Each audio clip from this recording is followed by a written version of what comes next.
कृष्णा। आज द्वादशी है और आज श्री माधवेंद्र पुरी जी का डिसअपेरेंस डे है, जिस दिन वो अप्रकट हुए।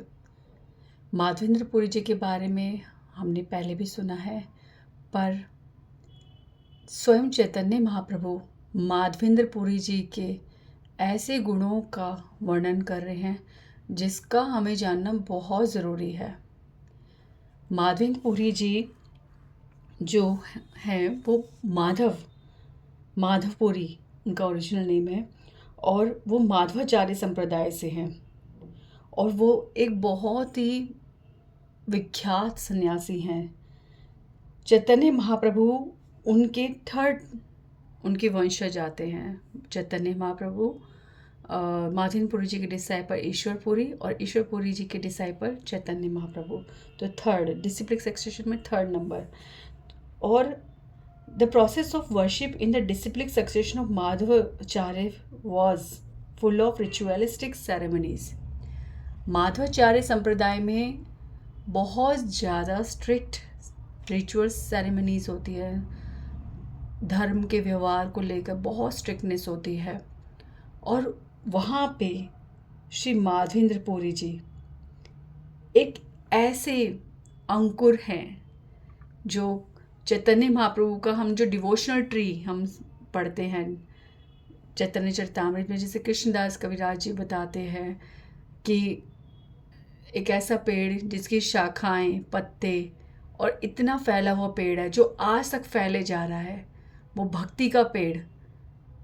उसका जो अंकुर है, अंकुर बीज जो होता है वो ज़मीन के अंदर बोया जाता है। वो जब फूटता है तो वो दिखता नहीं है, पर जब बाहर एक डाल निकलती है, एक छोटा सा स्प्राउट निकलता है, तब हमें दिखता है कि यहाँ पे पेड़ उग रहा है। तो वो जो अंकुर, जो बीज अंदर है, जो मूल है, वो है श्री माधवेंद्र पुरी जी। क्योंकि उस समय में चैतन्य महाप्रभु से पहले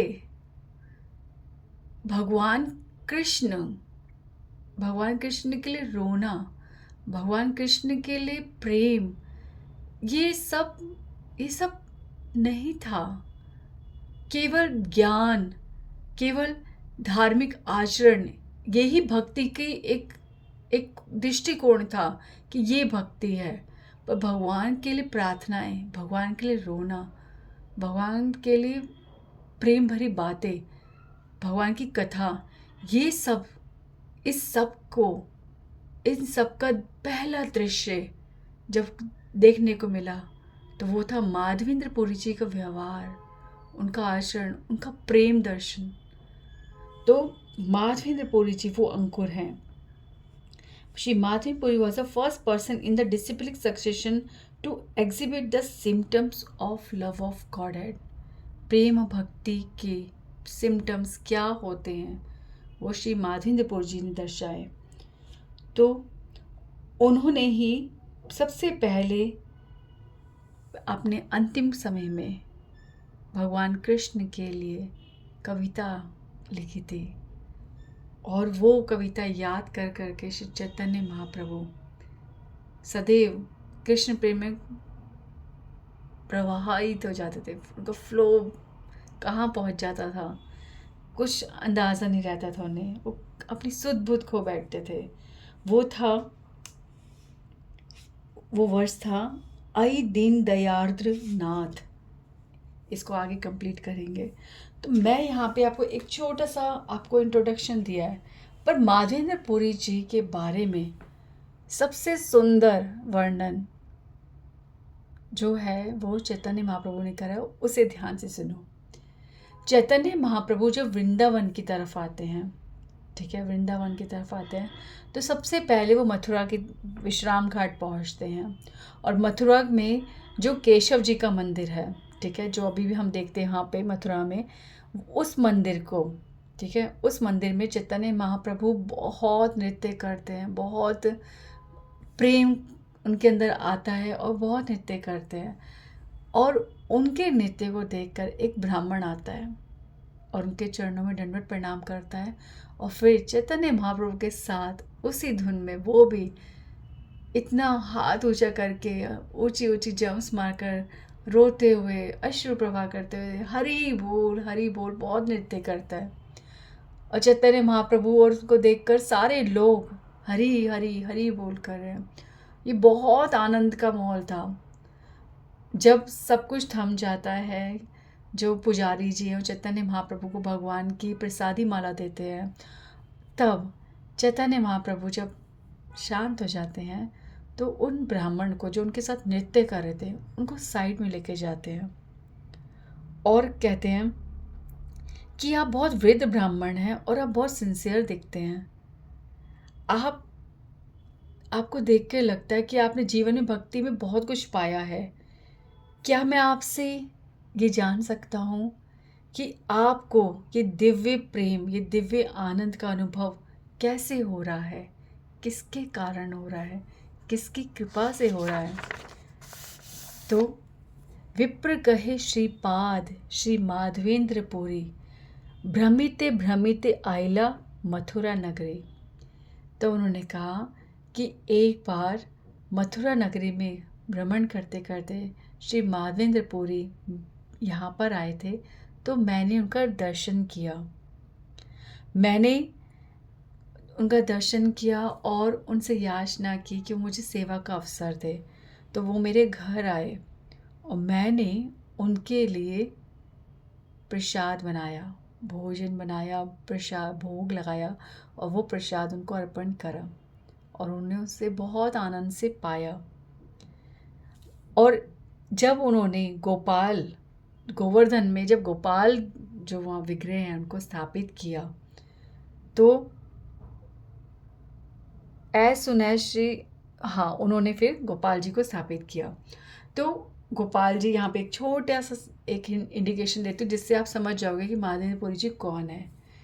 जो आप नाथ द्वार जाते हो ना, उदयपुर के आगे नाथ द्वार, जिसे अंबानी फैमिली भी बहुत वर्शिप करते हैं, नाथ द्वार जो ऐसे गोवर्धन जी के तरह मुद्रा हाथ में है भगवान की, कृष्ण की, कि वो गोवर्धन उठाए हुआ उन्होंने।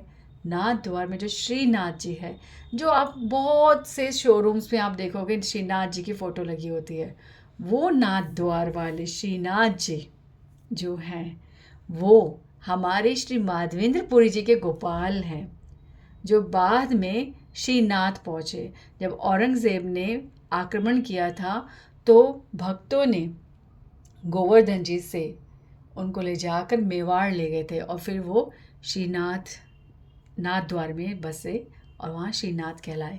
तो आज भी आप देख रहे हैं उनकी कैसे सेवा होती है ना।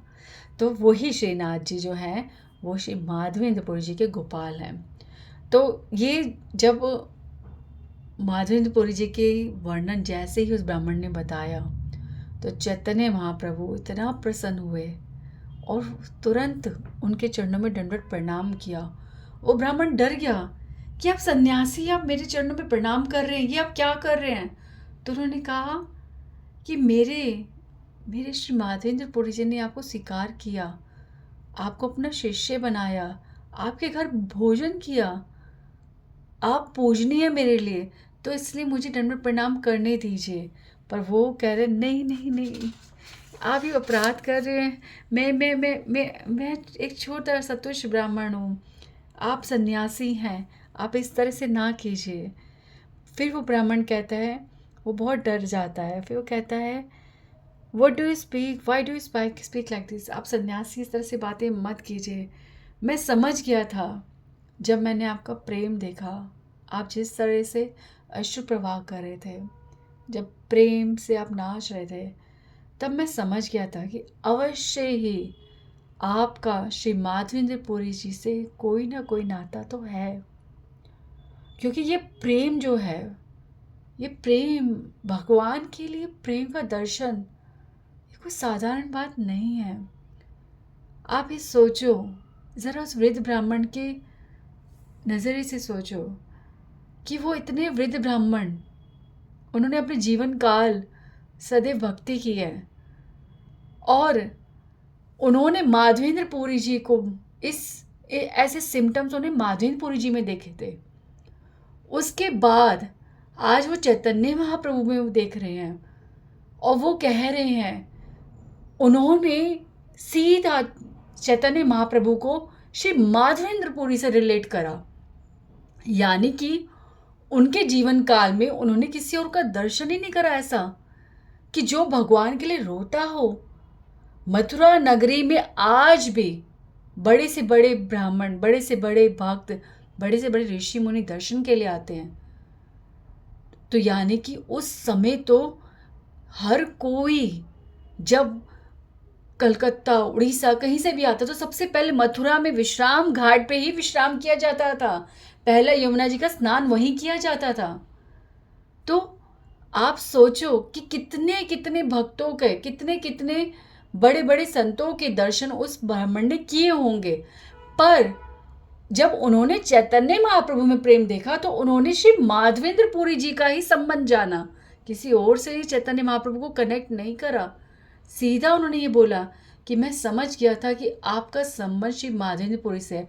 अब आप कहोगे कि चैतन्य महाप्रभु ने बताया उन्हें, नहीं, अभी तक तो चैतन्य महाप्रभु सिर्फ सुन रहे थे, ब्राह्मण की बात सुन रहे हैं। ब्राह्मण ने कहा कि मैं माधवेंद्र पुरी जी का शिष्य हूँ, मैंने उनकी सेवा की। चैतन्य महाप्रभु ने तो अभी कुछ बोला ही नहीं।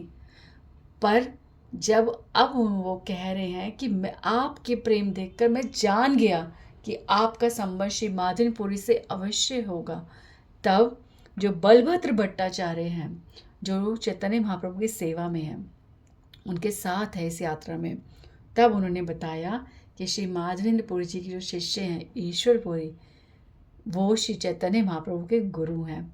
इस प्रकार से वो उनकी परंपरा में वंशज है। तब ये जानकर वो बहुत प्रसन्न हुए, ब्राह्मण बहुत प्रसन्न हुए, और ये सुनते ही कि उनके वंशज है वो नृत्य करने लग गए। फिर ब्राह्मण ने चैतन्य महाप्रभु से प्रार्थना करी कि आप मेरे घर चलिए, और वो चैतन्य महाप्रभु अपने घर ले गए और जो भी मन में आ रहा है वो चैतन्य महाप्रभु के लिए कर रहे हैं, सब कुछ जुटा रहे हैं। और फिर उन्होंने सारी व्यवस्था करी, चैतन्य महाप्रभु के भोजन की, किचन को क्लीन करा, और फिर बलभद्र भट्टाचार्य जी को कहा कि आप चैतन्य महाप्रभु के लिए भोजन बनाइए। चैतन्य महाप्रभु ने कहा आप क्यों नहीं बना रहे? तो उन्होंने कहा नहीं नहीं, मैं नीच हूँ, मैं सनोडिया ब्राह्मण हूँ, सनोडिया ब्राह्मण कम्युनिटी से हूँ मैं। तो सनोडिया ब्राह्मण जो होते हैं सन्यासी, उन ऐसे ब्राह्मण के घर भोजन नहीं करते, उन्हें बहुत छोटी जाति का समझा जाता था। तो उन्होंने मना कर दिया कि मैं आपकी सेवा नहीं कर पाऊँगा, इसके आगे आपके लिए भोजन यानी भगवान को भोजन, ये कार्य मैं नहीं कर पाऊँगा। तब श्री चैतन्य महाप्रभु ने कहा, Madhavendra Puri has already taken lunch at your place, therefore you may cook and give me the food, this is my instruction। ध्यान से सुनो, चैतन्य महाप्रभु ने कहा श्री माधवेंद्र पुरी ने आपके घर पर भोजन पाया, खाया, आपकी सेवा स्वीकार करी और आपके हाथ से स्वीकार करी, आप ही ने उनके लिए भोजन बनाया था। तो आप ही मुझे भी भोजन पका के खिलाएंगे, ठीक है। अब देखो यहाँ पर अभी बिल्कुल 1 सेकंड पहले चैतन्य महाप्रभु ने ब्राह्मण को दंडवत प्रणाम किया और कहा कि आप मेरे आध्यात्मिक गुरु के समान हैं, और उनको दंडवत प्रणाम किया। और अब कह रहे हैं कि मैं आपको इंस्ट्रक्शन दे रहा हूँ कि आप मेरे लिए भोजन बनाएं और मेरे को खिलाएं। क्यों क्यों क्यों ऐसा कह रहे चैतन्य महाप्रभु? उन्होंने बोल दिया ब्राह्मण बनाएंगे, समझाएंगे, चैतन्य महाप्रभु याचना करेंगे, पर उन्होंने ये बोला मैं इंस्ट्रक्शन दे रहा हूँ।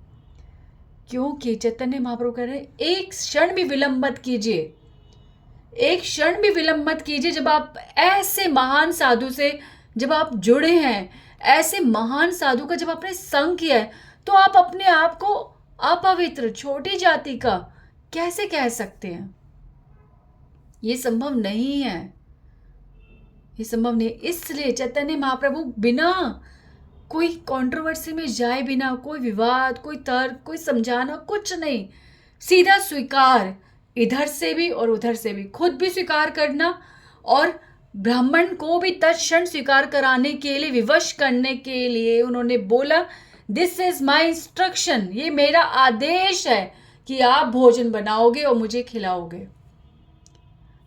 अब सोचो यहाँ पर फिर क्या बोल रहे हैं चैतन्य महाप्रभु, यद यद आचरति श्रेष्ठास तद तद एवेतरो जना, से यत प्रमाणम कुरुते लोकस तद अनुवर्तते। श्री राधे, थोड़ा सा पॉज। तो ये श्लोक हमें कहता है कि what ever action a great man performs common man follow. तो जो भी महाजन या महान संत जो वो करते हैं, एक साधारण व्यक्ति उनके उस व्यवहार को देखकर वैसा करता है। ठीक है, ये भगवद गीता का श्लोक है, भगवान कह रहे हैं।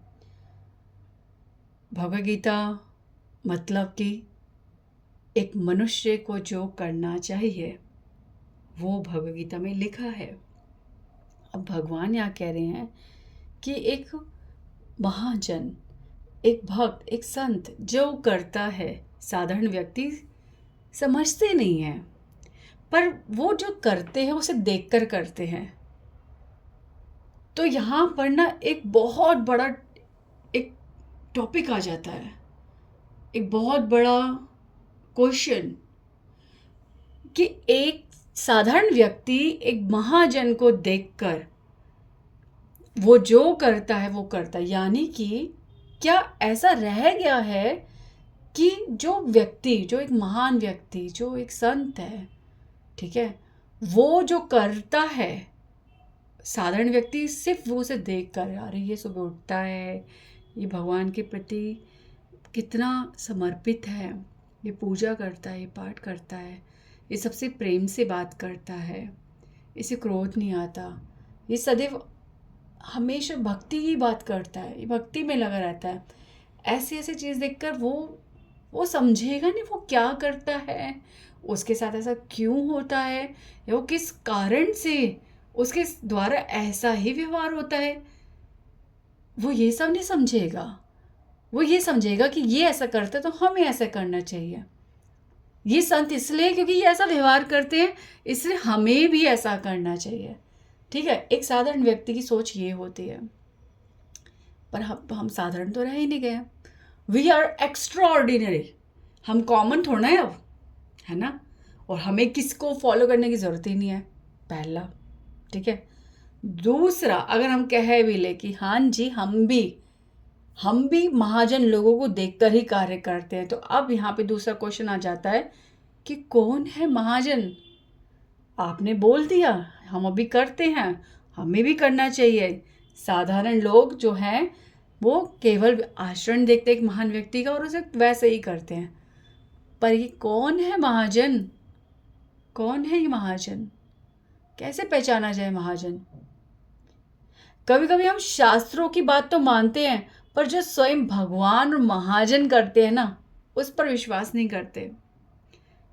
शास्त्रों में ऐसा लिखा है, जैसे कि अभी यहाँ पे हमारे पास चल रहा है ये वाला उदाहरण, कि वो जो ब्राह्मण है, वो ब्राह्मण, उस ब्राह्मण के घर कोई नहीं आता, कोई भोजन नहीं पाता। अगर भोजन पाया होता तो वो चैतन्य महाप्रभु को दावे से बोलते कि महाप्रभु मेरे घर में सारे सन्यासी आते हैं, मैं सबको भोजन कराता हूँ, आप भी मेरे घर भोजन पाइए, मेरे द्वारा बनाया हुआ भोजन। ठीक है, पर वहाँ पे ब्राह्मण साफ बोल रहा है कि मैंने सब इंतज़ाम कर दिए, आप भोजन बनाइए। तो इसका मतलब उस ब्राह्मण को तब ये अवसर भी नहीं मिला।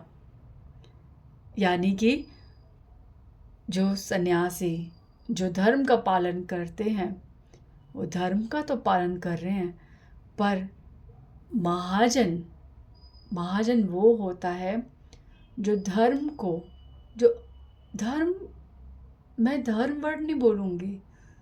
धर्म मतलब, धर्म तो बहुत जगह है। अभी मैं एक साधारण वर्ड देख के हटाती हूँ इस बात को, क्योंकि ये बहुत अलग बात है। असली धर्म, मैं सिंपल से एक वर्ड बोलूँगी, असली धर्म। जो असली में असली धर्म को फॉलो करते हैं, उसका अर्थ समझते हैं, वो शब्दों से मैच होता हुआ ना दिखे, पर उनके व्यवहार को देख कर पता चलता है कि यस, सत्य यही है, यही असली धर्म है। जैसे श्री माधवेंद्रपुरी जी, जो माधवाचार्य संप्रदाय से हैं, इतने स्ट्रिक्ट फॉलोअर, उनको तो ऐसे ब्राह्मण के घर भोजन पाना ही नहीं चाहिए था, पर उन्होंने धर्म का, कौन से धर्म का, असली धर्म का आचरण किया। उन्होंने देखा कि ये ब्राह्मण जो तत्व जानता है, जिसके हृदय में कृष्ण प्रेम दिख रहा है, जो एक वैष्णव आचरण कर रहा है, वैष्णव जैसा आचरण कर रहा है, भक्त है, सबसे बड़ी उपाधि भक्त है। यहाँ पर उसकी कुल, उसकी जाति, उसका वर्ण आश्रम कुछ भी नहीं देखा जाएगा, बस वो भक्त है, वो मेरे भगवान का भक्त है, वो वैष्णव है, और उन्होंने उनके घर भोजन पाया। यानी कि अपने व्यवहार से दिखा रहे हैं कि जो भगवान का है वो सब जातियों से ऊंचा है। ये माधवेंद्रपुरी जी ने करके दिखाया। शास्त्रों में क्या लिखा हुआ है कि ऐसे ब्राह्मण को घर नहीं पाना चाहिए, सन्यासी को ये आचरण फॉलो करना चाहिए, सन्यासी को यहाँ नहीं रहना चाहिए, यहाँ नहीं जाना चाहिए, बहुत कुछ है, बहुत कुछ करना पड़ता है, वो सब करते हैं। पर जब एक्सेप्शन आ जाती है, क्या कि कोई सत्य को जानता है, तत्व को जानता है, तो वो सबसे ऊपर है, वो धर्मों की पराकाष्ठा से ऊपर चला जाता है और उसे स्वीकार करता है। ऐसा व्यक्ति जो धर्म की सही परिभाषा समझता है, वो स्वीकार करता है, और वो ऐसे व्यक्ति को जान भी सकता है जो धर्म की सही परिभाषा समझ रहे हैं। तो यहाँ पर अब श्री भक्ति सिद्धांत सरस्वती ठाकुर जी बताएंगे, और पहले प्रभुपाद जी बता रहे हैं कि it is a great fortune for me to offer you food, you are the supreme lord, being in the transcendental position you are not restricted in any way. अब वो ब्राह्मण जो है वो बोल रहा है, ठीक है, वो ब्राह्मण जो है वो ये नहीं देख रहा कि मुझे क्या करना चाहिए, क्या नहीं करना चाहिए, मैं कौन सी जाति का हूँ। वो ब्राह्मण बस यही बोल रहा चैतन्य महाप्रभु को कि मैं जानता हूँ आप भगवान हो, और भगवान के लिए कोई रिस्ट्रिक्शन नहीं है। आप मुझे आदेश दे रहे हो, इसलिए मैं आपकी सेवा कर रहा हूँ। वो अपने आप को ये नहीं कह रहा, हाँ प्रभु मैं स्वीकार करता हूँ, मैं नीच नहीं हूँ, नहीं। अरे भक्त तो ना वो होता है जो अपनी स्थिति को छोड़ता ही नहीं है। एक्चुअली में ना वो अपने जो उसका ओरिजिनल है ना, उसे छोड़ता ही नहीं है। वो जो है वो है, वो नहीं बदलना चाहता, क्योंकि वो जानता है कि मेरे भगवान ने मुझे इसमें स्वीकार करा है। जैसे काक भुसंडी जी, काक शरीर को छोड़ते ही नहीं है, क्योंकि उस शरीर में उनको मिले हैं। तो ये ब्राह्मण ये नहीं कह रहे कि हाँ प्रभु आप सही कह रहे हो, मैं कोई नीच जाति का नहीं हूँ, आपने मुझे छू दिया, अब तो मैं परम धार्मिक, परम सन्यासी, परम शुद्ध हूँ। नहीं, ये सब नहीं बोल रहे ब्राह्मण। वो ब्राह्मण बोल रहे हैं आप भगवान हो, आप आदेश दे रहे हो, आपके लिए कोई भी रिस्ट्रिक्शंस नहीं है कि कहाँ आप क्या करो, किस ब्राह्मण के पास पाओ या किस नीच के घर पाओ, आपके लिए कुछ भी निषेध नहीं है, इसलिए मैं आपकी सेवा करूँगा। ये भगवान कैसे होना चाहिए, महाजनपुरी जी द्वारा महाजन कैसा होना चाहिए, और ब्राह्मण के द्वारा एक भक्त कैसा होना चाहिए, ये तीन परिभाषाएं इसमें चल रही हैं। तो माधवेंद्र पुरी जी जो है ना, वो एक ह्यूज टॉपिक है। उनके बारे में सत्य समझना बहुत आवश्यक है, क्योंकि यहाँ पर एक बात आई है। ब्राह्मण ने कहा कि प्रेम का सिम्टम उसी के अंदर हो सकता है जो माधवेंद्र पुरी से जुड़ा हो। यानी कि अगर हम अभी तक माधवेंद्र पुरी जी से ऐसा कनेक्शन नहीं फील कर रहे, चैतन्य महाप्रभु के समझने से कुछ नहीं होगा। अगर ऐसा होता तो चैतन्य महाप्रभु अकेले काफी होते। अरे वो अपने पार्षदों को साथ लेकर लीलाओं को उनके साथ करते हुए हमें कुछ समझा रहे हैं, वो सबकी इंपॉर्टेंस बता रहे हैं।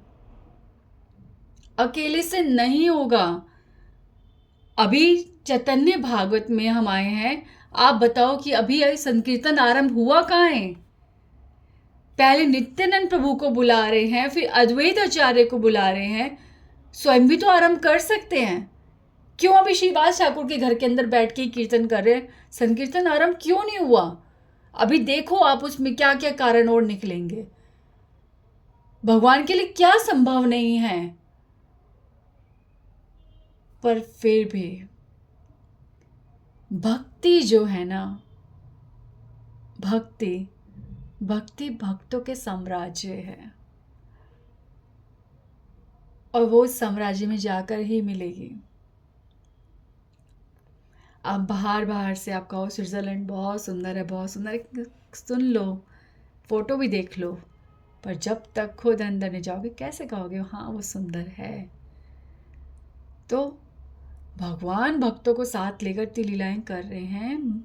भगवान यहाँ पे माधवेंद्र पुरी जी का तब वर्णन कर रहे हैं। अभी भक्ति सिद्धांत सरस्वती ठाकुर जी माधवेंद्र पुरी जी के बारे में इतने बड़े बड़े 6 पेजेस में उनका डिस्क्राइब कर रहे हैं, सिर्फ एक श्लोक को लेकर, एक छंद को लेकर। तो आप ये सोचो कि वो कितने आवश्यक है हमारे लिए जानना, कितना आवश्यक है। तो यहाँ पर हमारे अंदर प्रेम अगर नहीं है तो इसका कारण ये है कि हम भगवान के भक्तों को भी नहीं जान पा रहे। और यहाँ पे चैतन्य महाप्रभु और ब्राह्मण दोनों ये क्लियर कर रहे हैं कि जब तक माधवेंद्र पुरी जी से संबंध नहीं होगा तब तक प्रेम प्रकट नहीं हो सकता। अब आप कहोगे हम तो चैतन्य महाप्रभु को जानते हैं, हम उनसे जुड़े हैं, तो माधवेंद्र पुरी से भी जुड़ गए। हाँ जुड़ गए, पर तत्व जानने का मतलब क्या होता है? तत्व जानने का मतलब होता है A to Z। ठीक है, बच्चों ABCD कर लो, ऐसे बोला जाता है, पर ABCD कर लो का मतलब ये होता है ABCDEFGH पूरा Z तक। शॉर्ट फॉर्म में ABCD बोला जाता है, ABCD कर लो। तो चैतन्य महाप्रभु को जानना यानी पूरे तत्व को जानना, ABCD सब कुछ। A से अद्वैताचार्य, B से बलदेव भट्टाचार्य, बलभद्र भट्टाचार्य, C से चैतन्य महाप्रभु, D से दामोदर पंडित, बहुत कुछ है, सबको जानना पड़ेगा। तो M से श्री माधवेंद्र पुरी जी बहुत आवश्यक है जानना। ठीक है, तो यहाँ पर हम आगे बढ़ रहे हैं। इसके बाद Foolish people will blaspheme you, but I shall not tolerate words of such mischievous people। अब वो ब्राह्मण कह रहे हैं कि महाप्रभु आप पालो, आपके लिए कुछ भी निषेध नहीं है, आप भगवान हो, मैं देख रहा हूँ, मैं स्वीकार कर रहा हूँ, श्री माधवेंद्र पुरी जी की कृपा है मुझ पर, इसलिए मेरे को इस सत्य को स्वीकार करने में बिल्कुल भी संकोच नहीं है कि आप भगवान हो, आप ही कृष्ण हो। पर प्रभु मैं ये सहन नहीं कर पाऊँगा कि कोई आपकी निंदा करे, तब यहाँ पर चैतन्य महाप्रभु कहते हैं, प्रभु कहे श्रुति स्मृति यत ऋषि गण, सभी एक मत नहे भिन्न भिन्न धर्म। Sri Chaitanya Mahaprabhu replied, the Veds, Purans, and great learned sages are not always in agreement with one another. Consequently, there are different religious principles. Chaitanya Mahaprabhu कह रहे हैं कि यदि सब वेद, पुराण और सभी संत, सभी ज्ञानी एक मत होते, एक ही बात से स्वीकार हो जाते, तो अलग अलग धर्म क्यों होते? अलग अलग धर्म को होने का कारण क्या है? हाँ, क्योंकि सबके विचार अलग अलग हैं। ठीक है, तो unless one comes to the absolute truth, यहाँ प्रभुपाद जी बोल रहे हैं, जब तक कोई सत्य को नहीं जान जाता, मैं फिर से एक घोषणा कर दूं कि जहाँ प्रभुपाद जी, जहाँ श्रील भक्ति सिद्धांत सरस्वती ठाकुर जी, भक्ति विनोद ठाकुर जी कुछ भी बोलते हैं, वहाँ पर संदेह करना ही नहीं है, क्योंकि डबल हो गया। भगवान की वाणी, अब हमारे महाजन, हमारे आचार्य जब उसको बता रहे हैं, तो ये जो परम कन्फर्म है ना, वो हो रहा है। तो नो डाउट, जो सुन रहे हो विश्वास करो, क्योंकि आप भक्त हो। भक्त संदेह नहीं करता। तो सुनिए ध्यान से श्री प्रभुपाद जी क्या बोल रहे हैं और प्लीज उसको समझिए। जय प्रभुपाद करने से सिर्फ नहीं हो जाएगा प्रभुपाद से प्रेम। प्रभुपाद के वर्ड्स को समझने से, चित्ते ते करिया ऐक्य, जब तक हम उनके शब्दों को अपने चित्त में एक नहीं करेंगे, हमें प्रभुपाद जी की महिमा नहीं समझ आ सकती, हम अपने आचार्य को नहीं जान सकते। तो सुनिए वो क्या कह रहे हैं। Unless one comes to the absolute truth, there is no possibility of agreement. जब तक, unless one comes to the absolute truth, जब तक कोई absolute truth, सत्य, absolute truth, परम सत्य, absolute truth, तत्व, यो वेत्ति तत्वता, ये जो लाइन है ना, कि जब तक हम तत्व, मतलब आपको कोई, जैसे आपको सपोज करो कोई खाना बनाना सीखना है, आपको कोई बोल दे ऐसे ऐसे बना लियो, पर आपने ना जब खाना बनाना जो शुरू करो ना, तो आप उस बंदे को फिर से अप्रोच करोगे, कहोगे भैया मुझे डिटेल में एक एक चीज़ बता, कितना ऑयल डालना है, पहले क्या डालना है, क्या डालना है, क्या डालना है, पूरा उससे ऐसे समझोगे और उसको जब तक बनाने लोगे और एग्जैक्टली वो टेस्ट पकड़ने लेगे, तब तक आप कहोगे मुझे समझ नहीं आया। तो आप ही सोचो, आप भौतिक चीज़ में इतना डिटेल में जाते हो, उसको तत्व से समझते हो, आपको पता है जब तक मैं उसको एज इट इज़ नहीं समझूंगी तब तक वो नहीं बनेगा।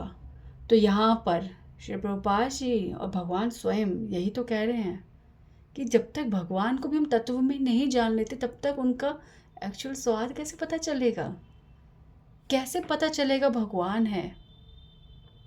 कहीं ना कहीं किसी न किसी जगह पर आकर हम फिर संशय में आ ही जाएंगे, हम भ्रमित हो जाएंगे। और प्लीज़ ये जो है ना, ये मैं अपने लिए बोल रही हूँ, क्योंकि ये चीज़ छोड़ने के लिए है ही नहीं। इतना ह्यूज कन्फर्मेशन, इतने अच्छे से भक्ति सिद्धांत सरस्वती ठाकुर समझा रहे हैं और ऐसी मूल बात समझा रहे हैं जहाँ पर हर व्यक्ति उलझता है, जिसकी वजह से संसार भगवान को भूल कर पता नहीं कहाँ उलझा हुआ है। वो सब इन बातों में है जो अब हम अपने आचार्यों से समझ रहे हैं। तो प्रभुपाद जी यहाँ कह रहे हैं कि जब तक कोई एब्सोल्यूट ट्रुथ को नहीं समझ लेता, तब तक संभव ही नहीं है कि वो स्वीकार करे। There is no possibility of agreement. अब एक और बात आ रही है, वो ऐसा, वहाँ मत जाओ, ये मत जाओ। हाँ, स्वीकार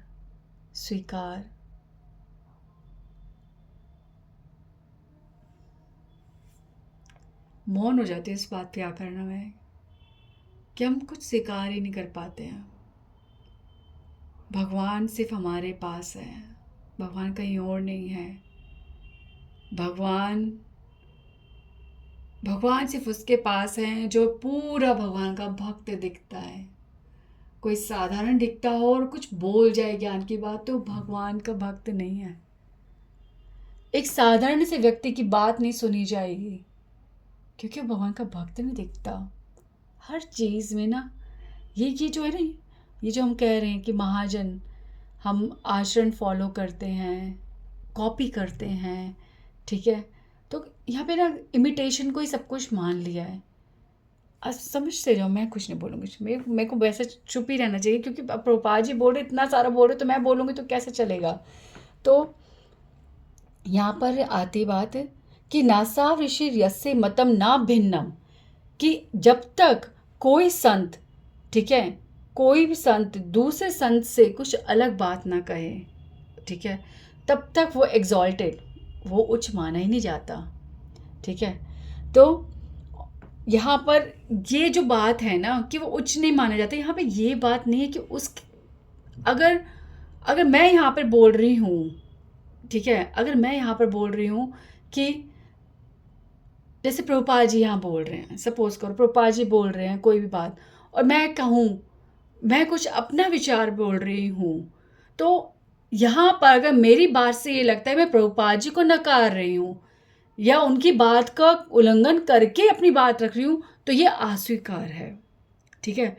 पर मैं प्रभुपाद जी की बात को स्वीकार करके उसमें एक और विचार जोड़ रही हूँ, तो ये स्वीकार है। और तब मैं आपको अपना नाम का एक एग्जाम्पल बता रही हूँ, मैं अपने आप को कंपेयर नहीं कर रही हूँ, प्लीज़। अब मैं सिंपल से एक बात कर रही हूँ।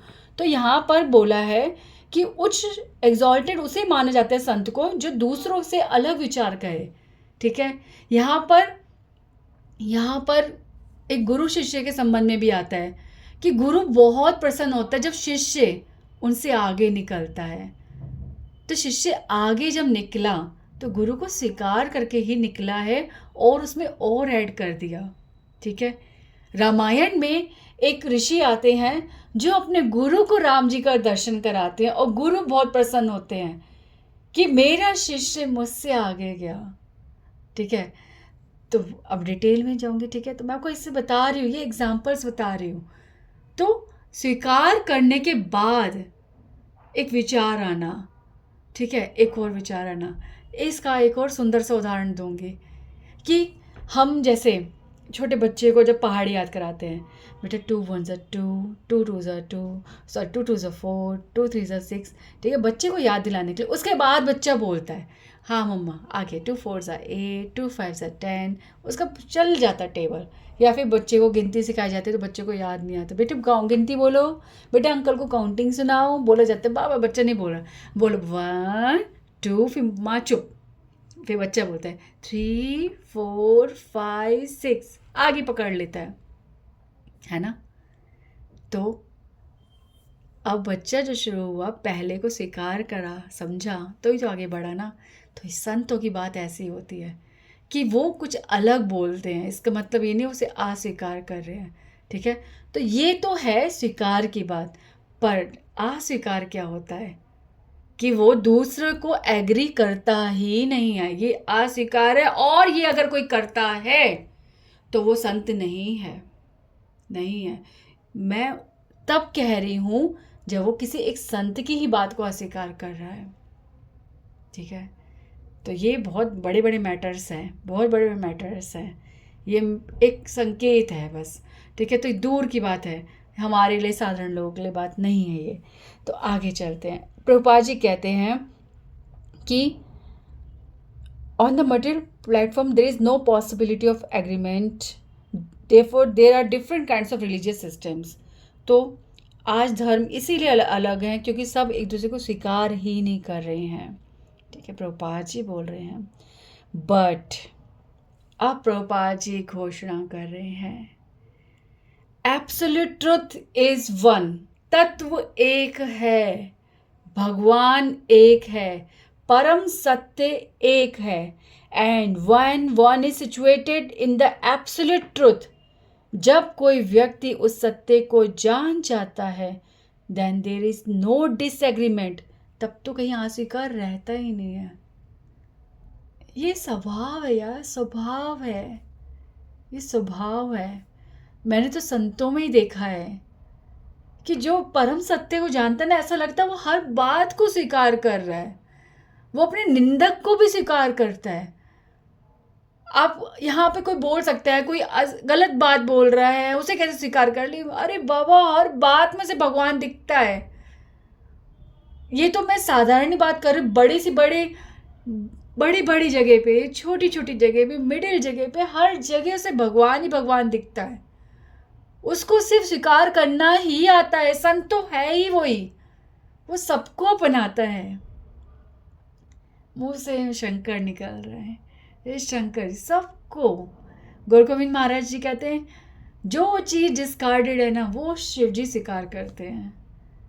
इसलिए तो राक्षस और जितने भी जो पॉइजनस एनिमल्स हैं सब शंकर जी के पास हैं, क्योंकि उन्हें कोई स्वीकार ही नहीं करता।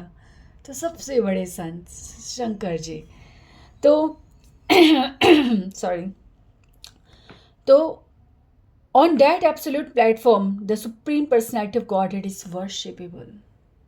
प्रभुपाद जी कह रहे हैं जब कोई ये स्वीकार करता है सब कुछ, जब कोई तत्व को, परम सत्य को जान जाता है, उसमें स्थिर हो जाता है, तब जाकर कोई भगवान को सत्य में पूजता है।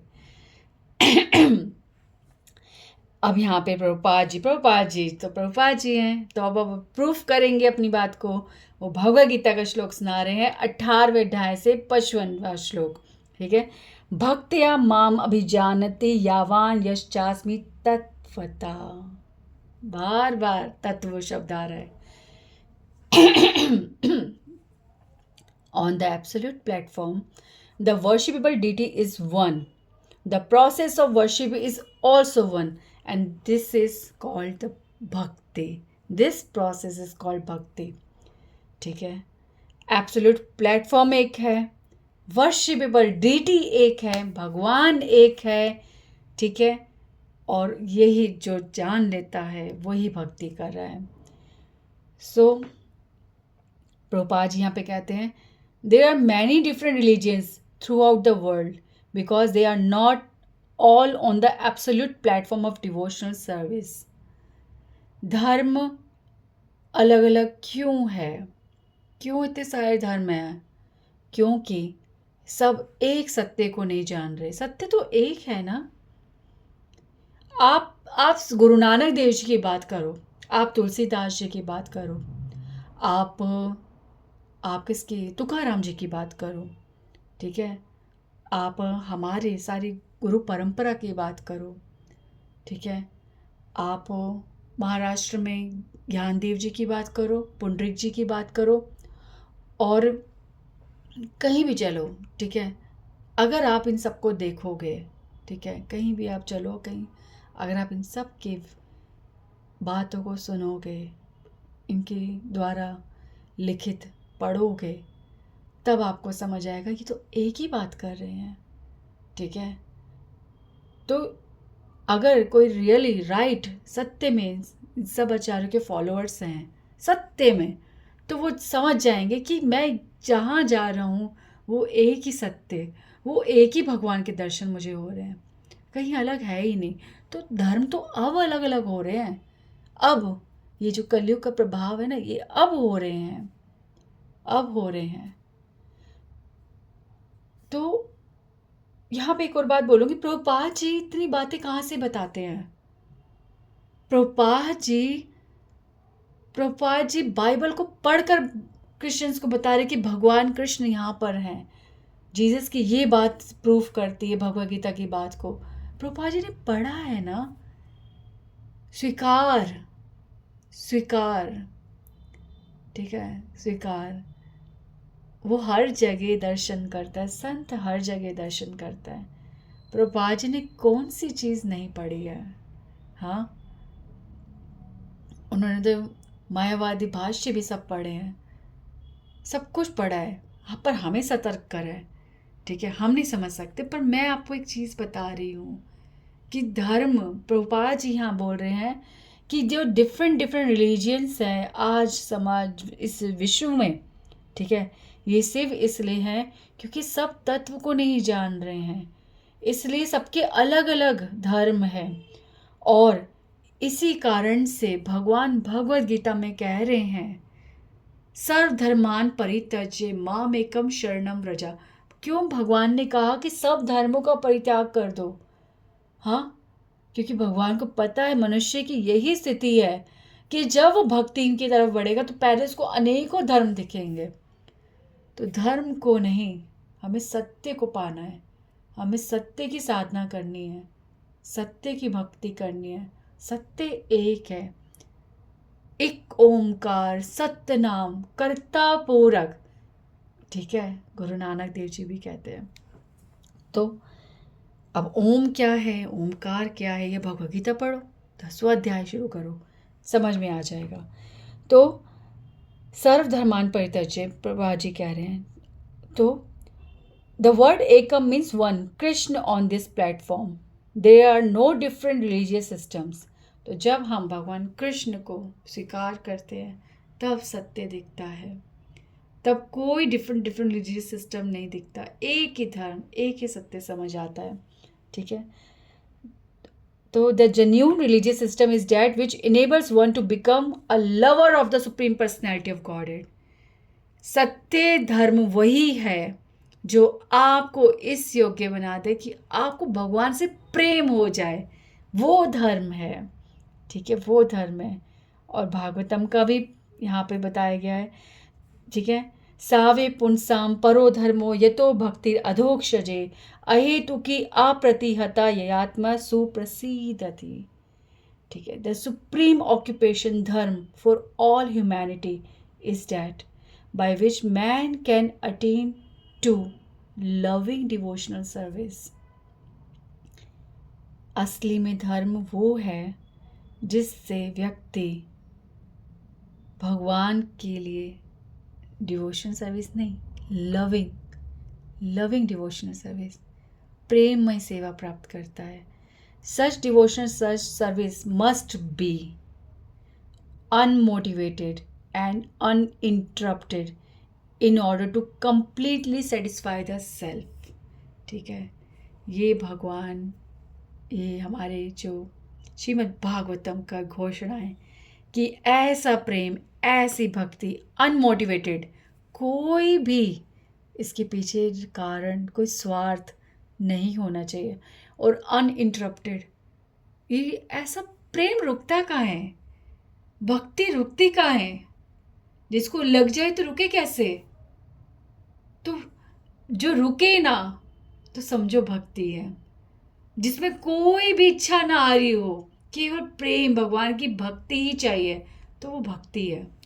तो हम प्रभुपाद जी की बात में गए आगे। अब यहाँ पर भक्ति सिद्धांत सरस्वती ठाकुर जी बताएंगे।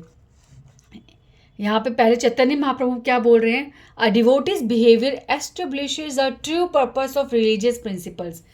केवल और केवल एक भक्त का व्यवहार बताता है कि धर्म क्या है। समझो ध्यान से कि एक भक्त का व्यवहार बताता है कि धर्म क्या है। तो ऐसा है, इसको मैं यहाँ पे ना स्टॉप करती हूँ क्योंकि श्री माधवेंद्रपुरी जी के बारे में जानना बहुत आवश्यक है। तो यहाँ पर माधवेंद्रपुरी जी के बारे में रोक कर अब माधवेंद्रपुरी जी के बिहेवियर को लेकर कि उन्होंने जो ये करा उसे भक्ति सिद्धांत सरस्वती ठाकुर परम भक्ति, परम धर्म बता रहे हैं। तो वो हमें अब समझना है, वो मैं अब फिर से नेक्स्ट शुरू करूँगी। तो आज के लिए हरे कृष्णा कृष्णा कृष्णा हरे हरे, हरे राम राम राम हरे हरे।